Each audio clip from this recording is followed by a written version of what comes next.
Hey, it's Julian. I'm going to talk to you today about transportation disadvantages in West Contra Costa County. So what is West Contra Costa County? Well, it's a county in the San Francisco Bay Area that's predominantly made up of middle-class residential suburban land use. It's here in kind of the Bay Area sense, and that little blue dot is me. I'm located in Berkeley. Contra Costa County is just north of me. It's located there. And it's not that far from San Francisco. In fact, if you were to draw a line, it's only 10 to 15 miles away. Here's another view of West Contra Costa County in the sense that I've highlighted Highway I-80 or Interstate I-80 here as it cuts through West Contra Costa County. So it kind of shows you where the developed land use kind of exists along this corridor, and that there's this big kind of like terrain, tall hill mountain range, mountain range, but tall hills in the eastern part of West Contra Costa County. So it only makes the available land use kind of a 3 to 4 mile strip from the coastline across I-80 and kind of starting into the tall, hilly kind of range of Contra Costa County. So it's important to note that really it's a strip of land use that can only be developed. And West Contra Costa County is made up of 14 kind of unincorporated and incorporated small towns. It's a mix of land uses. It's got residential primarily. It's got some commercial retail, a cluster along Highway I-80, and it's got some industries as well. In terms of industries, it's got 2 oil refineries, one on each end of the study area. It's got a UPS and FedEx distribution center in the kind of western part near Bayview. It's got 6 hospitals, both public and private, and I think, again, a county hospital in Martinez, and a handful of commercial office parks. Also important to note, county offices are located in Martinez, so courthouses and important county offices, where people will go for jury duty, or if they need a permit for if they're building something, or they need to go to a county office is Martinez. So it's actually a very important point of interest for the county. It's central for both east and west portions of Contra Costa. And fun fact, Martinez is actually home to the invention of the martini, if you're ever wondering. So back to the report. Current transportation services in West Contra Costa County, there's a few. There's BART and Capital Corridor. BART is this really great system. It's our metro system. It's our regional rail system. It connects a large portion of the East Bay. It runs through Contra Costa County. There's 2 lines. There's one that runs through Pittsburgh all the way to Antioch, and there's another one that runs up into Richmond in the western portion of Contra Costa County. It serves San Francisco. It links us to Oakland and San Francisco Airport. It's a really great system. There's also another system that runs through West Contra Costa County called the Capital Corridor. It's called that because it actually links up the old corridor, the capitals of California historically. Before it was Sacramento, it was actually in San Jose, and before that, I believe it was in Benicia or Martinez. So anyway, the rail line links those 3 historic capitals. And this is actually a shot in West Contra Costa County. You can see in the upper left-hand corner, that's the one of the oil refineries to the east. And this photo, I think, is taken just around Hercules. So it's a rail line. It's owned by Union Pacific. It's a freight railway, but Amtrak and Caltrans operate the Capital Corridor service and pay to lease portions of the track to run passenger service certain times in the day.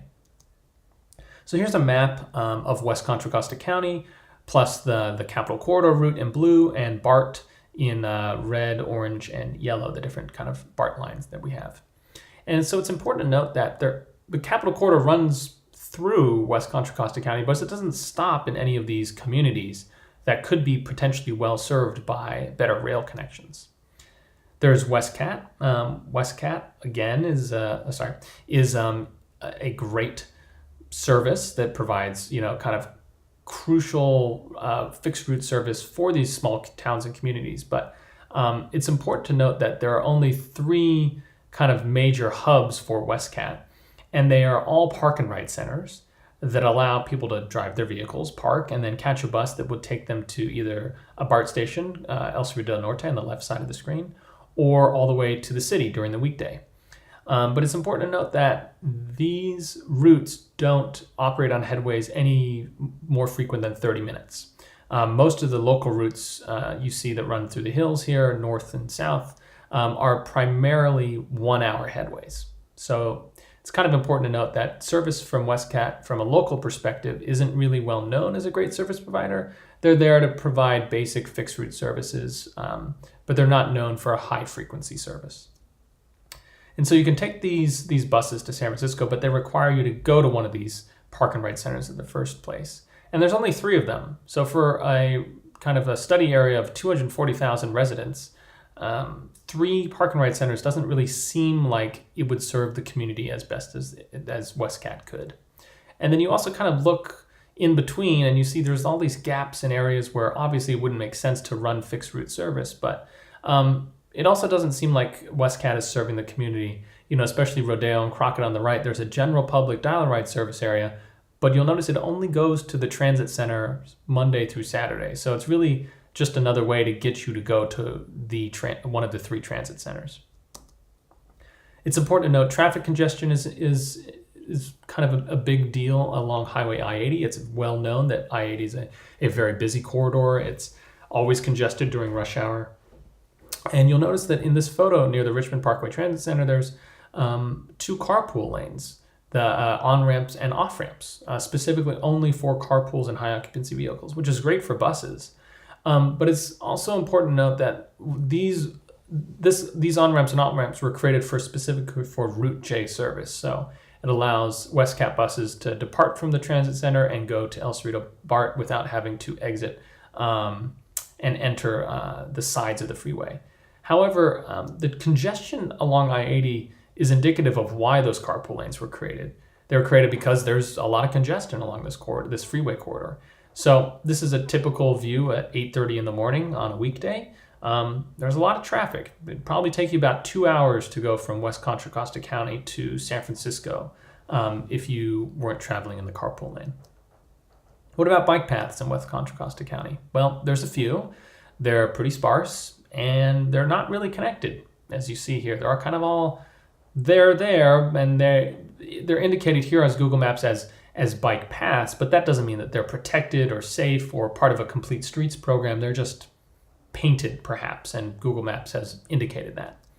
So it's important to note that here you can see that there's actually a faint bike path along the Richmond Parkway and kind of running left to right there in the right corner.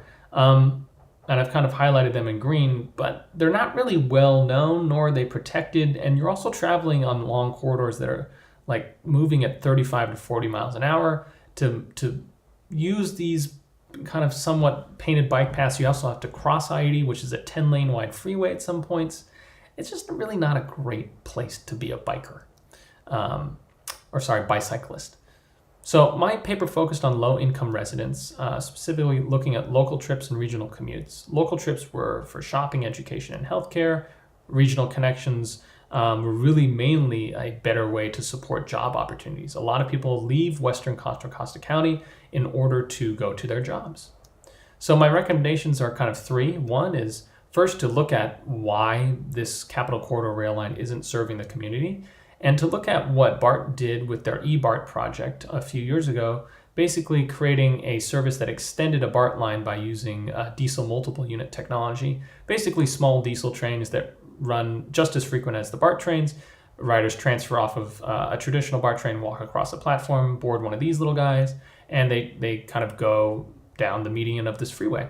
The trains run very quickly. They run at 55 to 80 miles an hour, and they're frequent and they're kind of somewhat cheap to build. So this eBART extension is up in the upper right-hand corner. It extended the Pittsburgh Bay Point line 2 stops to Antioch now, and there's a kind of a quick platform change. The cost was about $400 million. It's somewhat expensive. They had to build the tracks from scratch. They had to build this new freeway median, and they had to buy all these vehicles. And so my thought is to actually use existing infrastructure. There's already a track running here on the western shore of West Contra Costa County, and to create a new service, basically, that extends BART from Richmond using eBART technology through North Richmond, San Pablo, all running across the coastline all the way to Martinez, and basically fill in the gaps between the 2 stops on the Capital Corridor.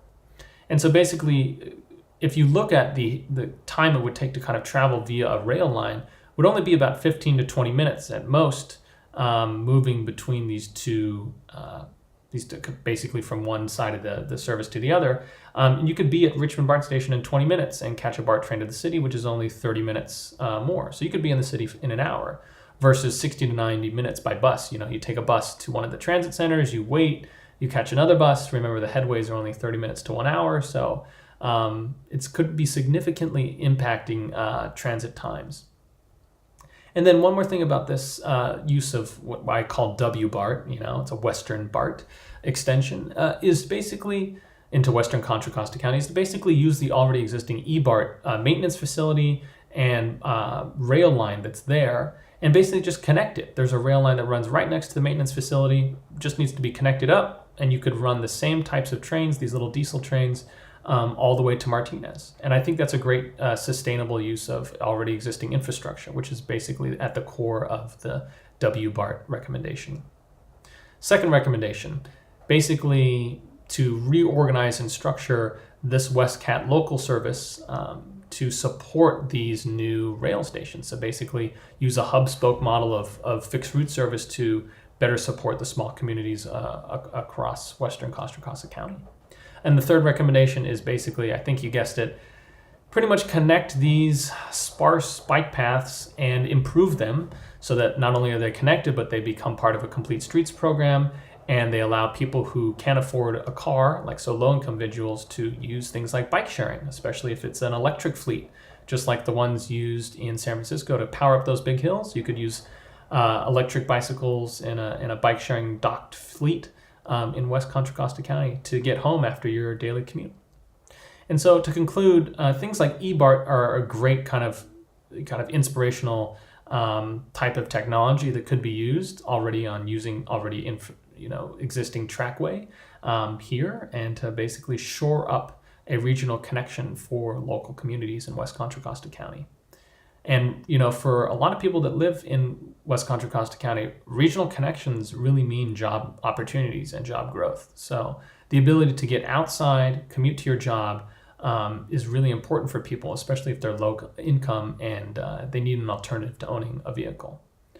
So I wanted to kind of step back for one last time and remind you that Contra Costa County, especially the western portion, is here. It's not that far from San Francisco, and it's not that far from Silicon Valley. So it's really a community that supports the economy of the Bay Area. And it's important to know that I think that West Contra Costa County and its residents commute a lot to their jobs. And so by supporting this community, this study area with a better regional backbone, we're actually improving overall economic well-being and health of the Bay Area itself. Thanks so much. If you're interested in learning more about this report, I recommend you just give it a read and let me know if you have any comments or feedback. Thanks so much.